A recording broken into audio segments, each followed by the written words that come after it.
And aloha, good morning, everyone. Welcome to the COVID-19 Care Conversation, a place where we try to get you answers by bringing leaders from our community. And today, Ryan, we've got a very special guest. That's right. Good morning. I'm Ryan Kalei-Suji. We are going to be joined by Senate President Ron Kouchi in just a few moments. So for those of you who are tuning in here on the platform of the Honolulu Star-Advertiser's Facebook page, we encourage you to type in your questions for the senator. We will be speaking to him on a bunch of issues of how the Hawaii State Senate and the legislature is working to really help the state move forward amidst this COVID-19 pandemic. So we're excited to hear from them. We're excited to hear from all of you as well. So please continue to share this page as well as share this conversation that we're having. And of course, we want to thank our partners and our sponsors at the Hawaii Executive Collaborative for helping make this conversation possible. Yeah, so we want to, as always, we start with the count, and we are seeing good numbers here. As of noon yesterday, 6 new cases for a total of 592 positives, 12 deaths. That remains unchanged since Monday. And the good news, 444 patients have recovered since the start of the outbreak. So we are really seeing that flattening that everybody wants. Yeah, and the key is to continue to see those numbers stay low. I know state officials are continuing to keep a close eye on that. Also making other headlines today, some senators say there needs to be a plan for airlines to resume flying to Hawaii. Some international carriers may resume service to Hawaii as early as May 31st, prompting the Senate Special Committee on COVID-19 to express some concerns that the state government doesn't have a plan to really reopen travel because of the fact that there's a lot of issues that come with, of course, travelers coming back in. We've heard from many state officials who talked about the addition of more testing that is needed, as well as a series of other things that need to be implemented in order for us to really open the state back up for business, so to speak. So we'll learn more about some of the plans about that. Yeah, the senators yesterday were asking the Department of Health officials as to what plan, if any, they have in place. And really, you know, everyone is sort of taking this day by day, and there is no real protocol other than the 14-day quarantine. That 14-day quarantine, it's not clear how long that will be in place for visitors. And obviously, that's not really sustainable for the visitor industry. So if those flights start up again, will folks start coming back? And if they do, what measures should be taken? We've heard the governor and the lieutenant governor both talk about testing, possible quarantine hotels if the quarantine is still in place. So a lot of questions about that, but a lot of people do want to get back to work. So there is that real push-pull between the economy and public health. And somebody who might know a little bit more, of course, about that, as well as a number of other issues, is Hawaii State Senate President Ron Kouchi from the island of Kauai, joining us here now on Facebook. Good morning, Senator. Thank you so much for joining us. Thank you for taking the time. We know you're very busy. First question right off the bat, what are some of the things that you folks are working on in the Hawaii State Senate? I know that you guys are really busy with all these committee hearings that you guys are having, but maybe if you can provide just a quick update on some of the efforts that's happening right now. Well, good morning. Thank you for having me. Besides the committee, which is getting wide viewership, the neighbor island members are back in their district. So the Big Island members and the Maui members have had town hall meetings on the island of Kauai. Former Council Chair Mel Raposo and former Police Commission Chair Charlie Iona do a nightly 7 p.m. Zoom show for about an hour. So I've been on, that program with Mayor Kawakami, with Senator Dela Cruz, and by myself once. And they have a wide array of guests to talk about what's going on. They've had Lieutenant Governor Green, Dr. Miskovich. They had Senators Dela Cruz, Favela, and Kim from the COVID-19 committee. Tonight, I'll be on with Lance Segawa, the CEO of the 2 Kauai state-run hospitals, to give an update on the state hospital facilities on Kauai. I know Senator Kaehu Kalole does semi-regular 7 p.m. Facebook Live or Zoom chat.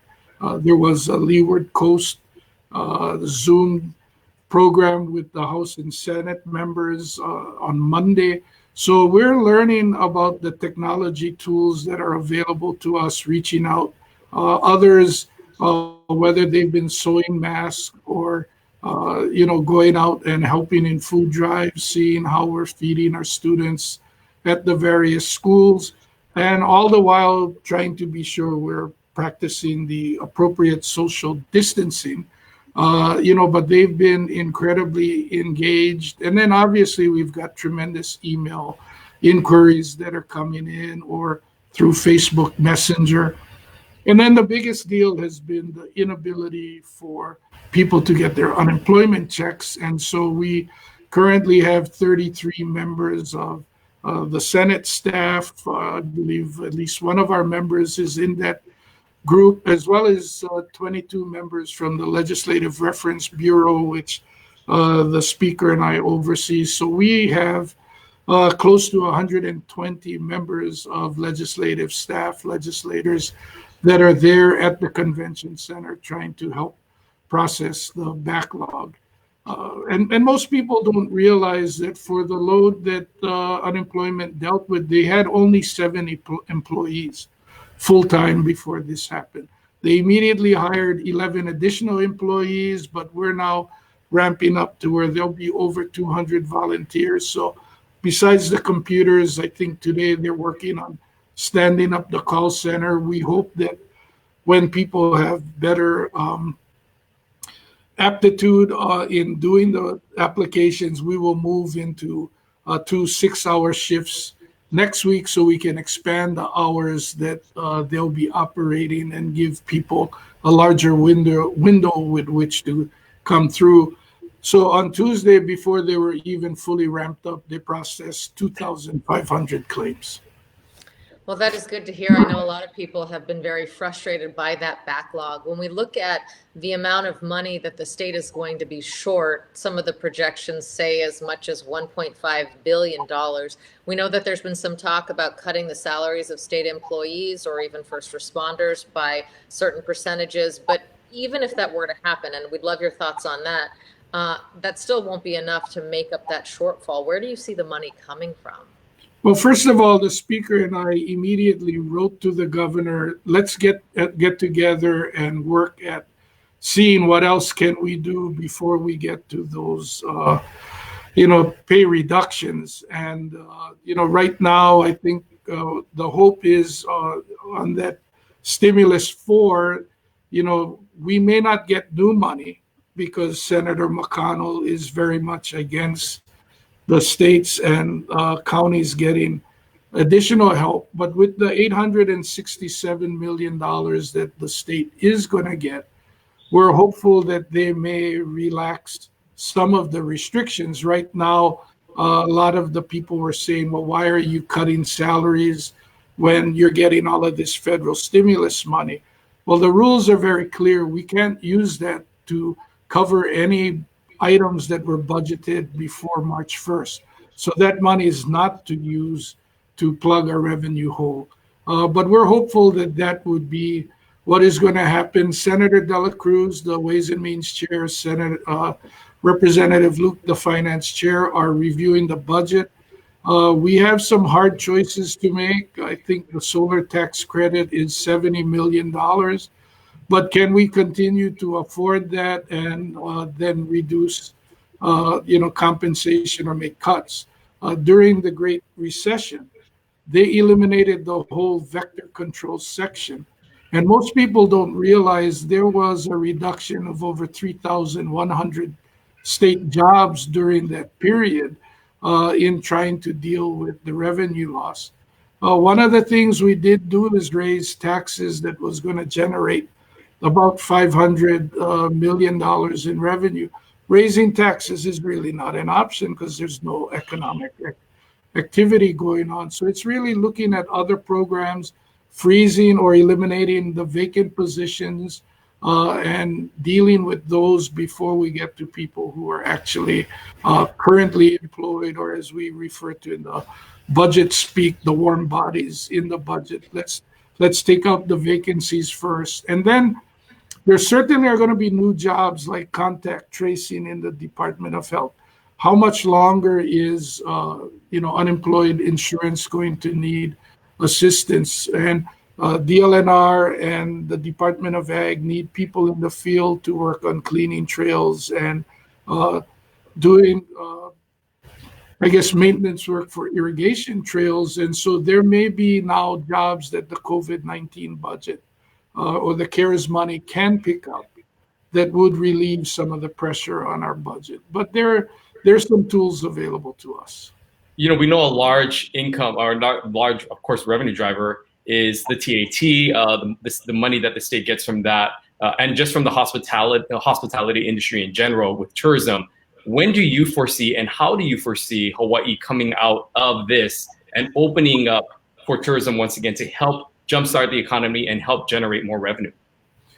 Well, until robust testing kits are available, I don't see an ability for us to safely open up the state for tourists. I think if the airlines care about not just the passengers they fly, but their employees, that they would test at the point of getting on a plane and ensure that everybody getting on a plane is negative before they even send them anywhere.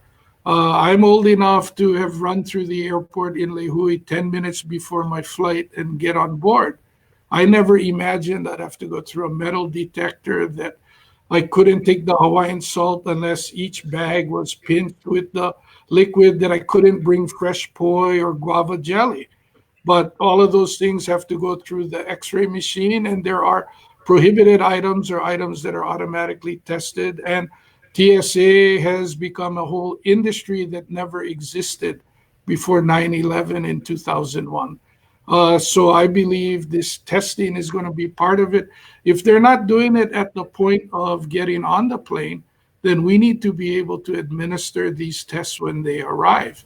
Until then, we need to do a lot better job of enforcing the 14-day quarantine than we have been doing so far. And just with the incident yesterday or over the last few days, it is clear that people are still going to be coming here and not adhering to the policy.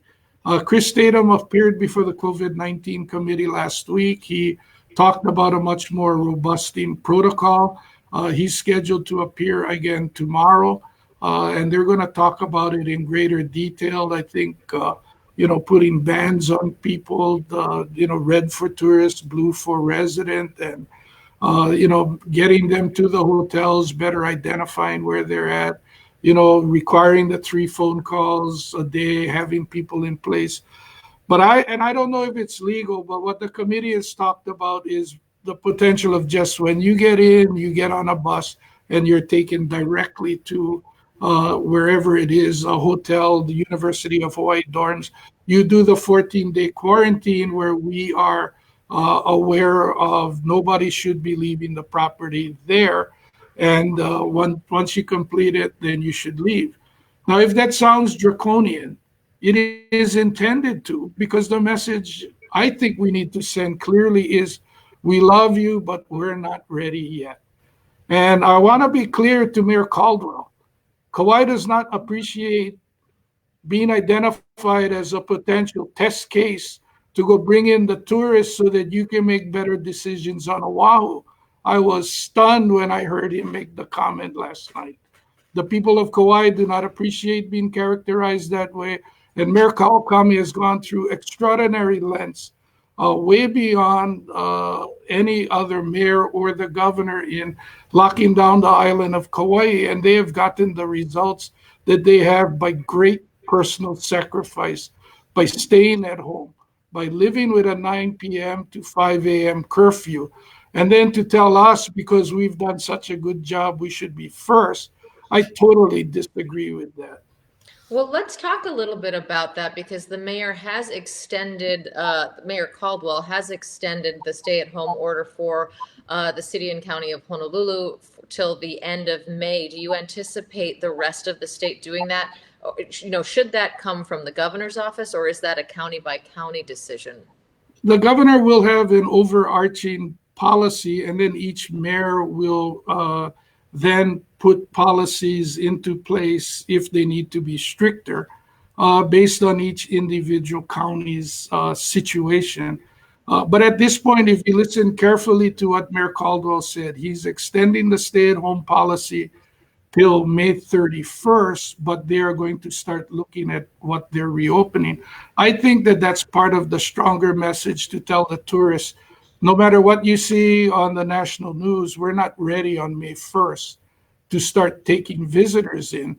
I believe by May 4th, Mayor Kawakami has identified May 3rd, which is a Sunday, May 4th is a Monday, that we may start to see certain businesses with the correct direction start to open some other retail activities, perhaps restaurants, and whether it's at 25% capacity, 50% capacity, you need to take chairs out. If you open retail, you're going to say that what I believe you need to have, like in the supermarkets now, the tape on the floors to show where you should stay in line. I've gone to Fukuya to support them. They have a sign on the door that says only 3 customers can be in at a time. At Nico's, there's the line outside on the sidewalk. So, but it's going to be important for us as government as we start to reopen to give real clear protocols and guidelines about how to appropriately do that to ensure the safety of our residents who are, starting to come out more often, and the people who are working on those front lines. And I made a comment to Mealani Richardson the other day and said, kind of what do you envision? And I talked about, the ability to get a haircut and not having had a haircut. And, I just want to be clear. I thought it was funny, and it's not. Everybody is worried about performing their job in a safe way, including people who, give haircuts. And whether that means in the new world that there's a plexiglass and you kind of work around it, that anybody who wants to get that haircut, you have to wear that mask, or what that protocol is, no business should be reopened until we can give clear direction about what it is we should be doing and how is it safe for the consumer and how is it safe for the employees. Obviously Hawaii is not the only state that has to deal with the decision making of letting tourists come in. I mean, you look at other cities and states, New York, Las Vegas, the mayor coming under heat as well for her comments that she made publicly yesterday about trying to reopen Las Vegas. But other cities and states throughout the country talking about how they want to open up their city. So has there been any conversation that you're aware of, maybe with other states, and how maybe they're managing this? And is there anything, I know that we're separate because obviously we're an island state, but is there anything where it could be more of a national discussion of how we promote this interstate and opening up sort of this travel for commerce in general? Well, the governor is on a call every day with all of the governors nationally. So Governor Ige is in touch with what is working and what isn't working in his discussion with his fellow colleagues. Clearly by our separation and Alaska, by their separation, we're in very different circumstances.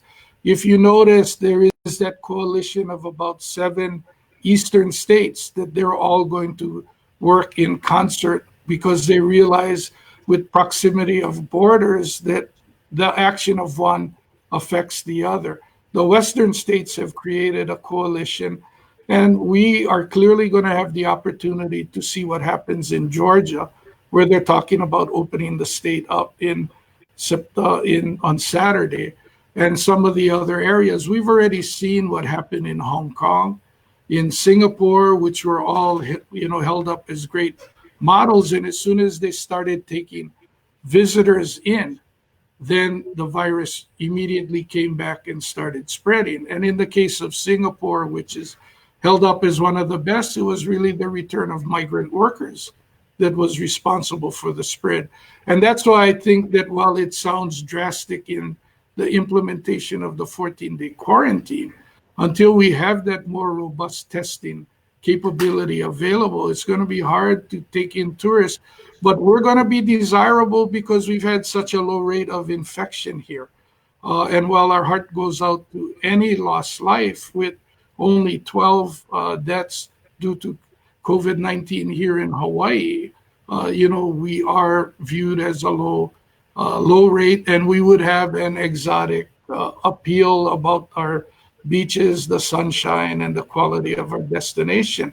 But I don't think we're ready for that now. I think the opening should be primarily for the local residents to start to be able to move a little freer, and other businesses start to be able to open up and get some of the money circulating in our community, all with clear guidance from us. So there are committees that are meeting right now, and we are working for early May to have clear guidance. I think Mayor Kawakami had some good guidance in his strict policies that, stores of this many square feet, this is the capacity that you could allow in at one time.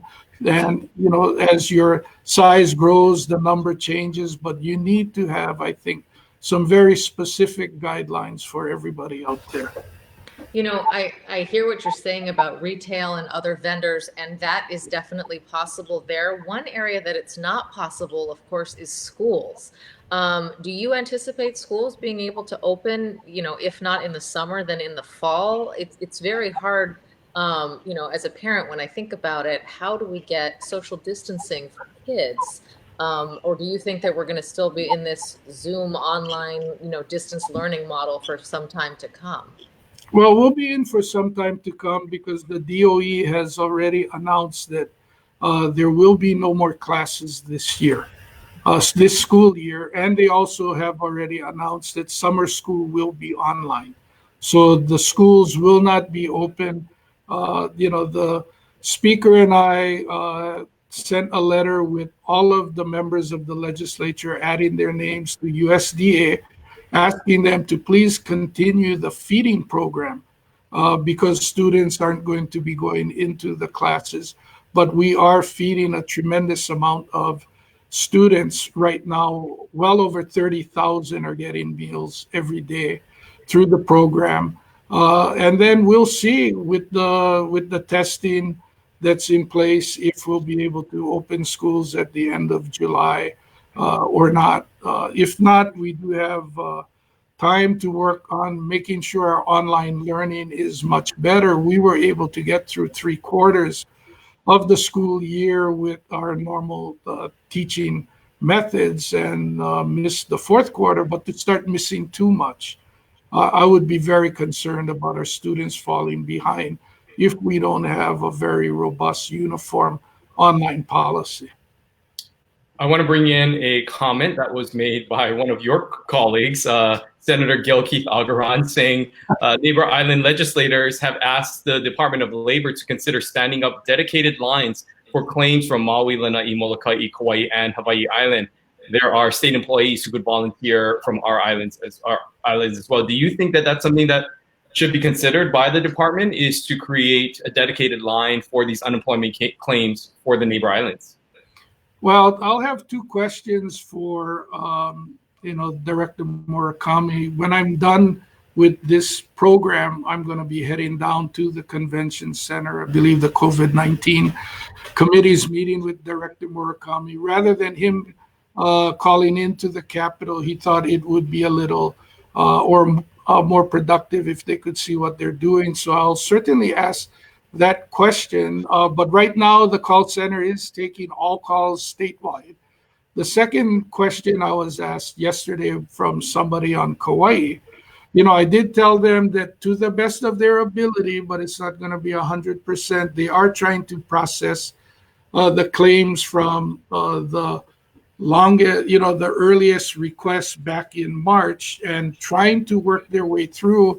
And the question was, is it possible for them to say we've completed through March 15th? We've completed through March 20th. And if they haven't heard something, then maybe there's one that has fell through the cracks and they can see how the progress is being made. Again, with the 2,500 they processed on Tuesday before we're fully ramped up, I'm hoping they'll get to about 5,000 or 6,000 a day. And, that will really help move this process faster. But, instead of Senator Keith Agaran sending me a text on my phone personally to go get that, he's making sure I'm held and accountable to check on the question. Using technology. I just wonder overall, the city and county of Honolulu has invested $2 million for those 10,000 test kits that are going to be going through community health centers. Are you satisfied with the level of testing statewide, and is there something on the state level that can be done to bring in more tests?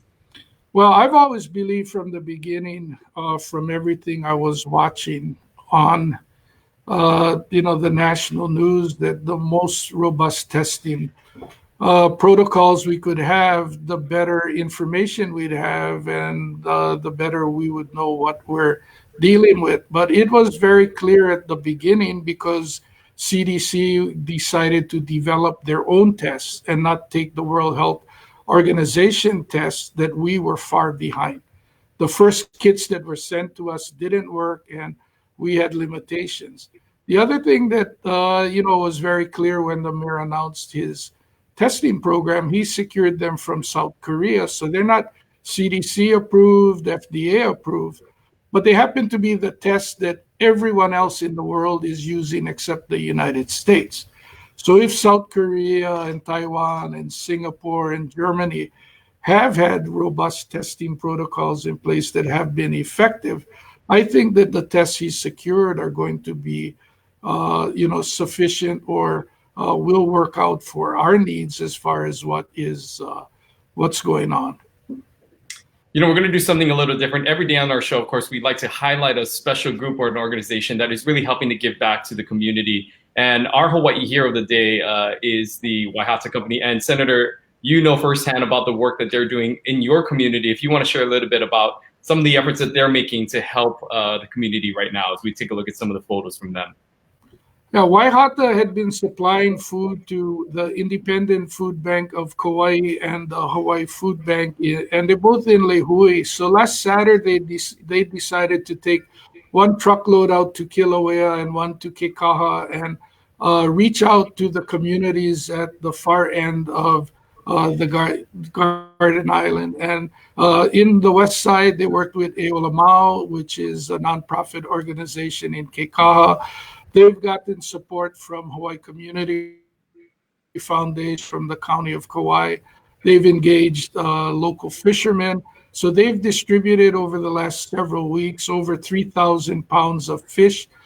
Fish has gone out to the North Shore as well. And they've serviced, getting close now to 5,000 meals to families on the west side. I haven't seen the numbers from Yoshi or Malama Kauai as to what their penetration has been on the North Shore, but I know that they are the groups that are active in providing food for them. So we're very grateful for, the community volunteers, the nonprofit groups, and Waihata, and everything they've been doing. Yeah, and what's amazing about that is we saw the picture of that the fish exchange there. We've heard so much about the farmers, but it's also the fishermen who are out of work right now. And so this is wonderful to give them an opportunity to help their community and also to make a little money, because we know that, with restaurants, business, a lot of businesses shuttered, and also the hotels are gone. So that is so great to see the fishermen also benefiting from that kind of an exchange. And the fish is healthy for you to eat, and you're not relying solely on canned goods. So, besides helping the fishermen, it's good for the people who are eating the meals. Well, Senator, thank you so much for taking the time. We know that you're busy and you're off to the convention center now as well to check up on those efforts. So we want to thank you and really say how much we appreciate you spending time to be here. We'd love to have you back on in the next few weeks to get another update, and look forward to talking to you again in the future. No, thank you very much. And as long as Linnell tells me when I've got to show up, she's very good at organizing everybody and making it all happen. So my thanks to her as well. All right. Thank you, Thank Senator. you so much.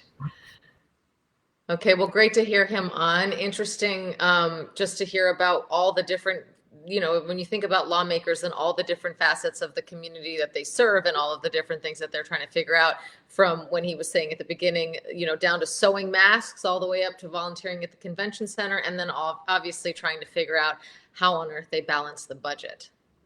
Yeah, and so interesting conversation with him on his ideas and his thoughts on how the state should reopen. Also talking a little bit directly about some of the comments that Honolulu Mayor Kirk Caldwell made yesterday about Kauai being a testing ground. So if you miss any part of this conversation with the Senate President, we encourage you to go on back after the show's done and rewatch the interview. There's a lot of great discussion happening there. We want to talk about a few other headlines before we sign off, because we normally like to just kind of keep you also up to date with things that are happening here in the community. Yeah, so Honolulu Mayor Kirk Caldwell had an in-depth interview with Gordon Pang yesterday of the Star-Advertiser. We encourage you to go read Gordon's article. It's very interesting. He's explaining the shutdown, the extension of the shutdown, addressing some of the concerns and talking about where the flexibility actually is. So explaining his thought process as to which businesses could reopen. He's talking about things like car dealerships, real estate companies, possibly golf courses as well. Just sort of explaining the protocols of how that will actually work. That's very interesting. And then something that caught our eye was the University of Hawaii football opener now in doubt. That's right. I think it's a question that a lot of schools and conferences throughout the country are trying to deal with, as there's so much uncertainty. A lot goes into planning these athletic seasons, oftentimes years in advance. And so there's a lot of doubt as to whether collegiate football is going to be possible coming up as early as fall. Of course, most of the games start in August, and some of the athletic departments are now questioning, especially here at the University of Hawaii, if that first game at Arizona is even going to be possible, because of the fact that Hawaii would, one, have to travel. If there's a 14-day quarantine that's still in effect, so when Hawaii players come back to the islands and any opposing team coming into Hawaii, what is sort of the protocol for these players and coaches that are coming back and forth and traveling to kind of continue on in this athletic competition, so to speak. So there's a lot of question marks still. The NCAA is actually also meeting. There is also talk that the NCAA could actually lift some of the requirements to some of the schools on the number of programs that they have. And so there is a threat of losing potentially up to 7 different collegiate sports that are currently being funded through these college campuses. Decision will be made, I think, next week as the committees get together to discuss how they manage just the loss of revenue and supporting all these scholarships for these athletes, and if the season can continue. So we'll see what happens there. Yeah, I mean, the thing about this crisis is that the ripple effect is so large. You know, obviously we're very focused on this show about the health issues and the economic issues, but thinking about all those student athletes and all the work that they've done, and then to, you know, potentially lose a scholarship or potentially lose the ability to play is really, it's going to be tough for a lot of them. Yeah, so we'll see what happens there. Of course, the NCAA also saying that they would have granted some of the winter sports their eligibility back. So a lot of question marks there. We'll see what happens, and we'll continue to keep you posted. And we know there's a lot of people looking forward to this next chapter of the UH football team. We'll see if that chapter has to wait just a little longer. Yeah, the other thing, the quarantine couple, Senator Kouchi made reference to them, those violators. It was a couple that the woman apparently had been documenting some of their adventures on Instagram, and apparently they were actually hotel hopping. So they went to one hotel, checked out, went to another hotel, checked out, and then there was actually a bulletin put out to try to find these folks. They were picked up, and they were taken to the airport, and now they are on their way out of here. If not, I think they actually flew out already. Yeah, that's right. So again, showing how the state is, and really it's the effort of the community. A lot of people who have followed this couple to arrive on social media. So those are some of the things that we have seen the community really taking claim and making sure that they kind of, people want to protect their island, and they're being very vocal about those who are in violation of the 14-day quarantine. We also want to highlight something else that's happening amidst all of this. Of course, it's 2020 and the census is here. And so we wanted to sort of promote and encourage people to really get involved in the census. Yeah, your response to the census helps direct billions of dollars in federal funding to the state of Hawaii. It's very important that you complete this. Now more than ever, we see how important it is to be counted, because the federal government is deciding which resources go where, and a lot of that is based on population. So if you've gotten a census form, make sure you fill it out and return it. If you haven't gotten one for whatever reason, or maybe you misplaced it, you lost it, whatever, go to 2020census.gov, Fill it out. It takes about 10 minutes, super easy.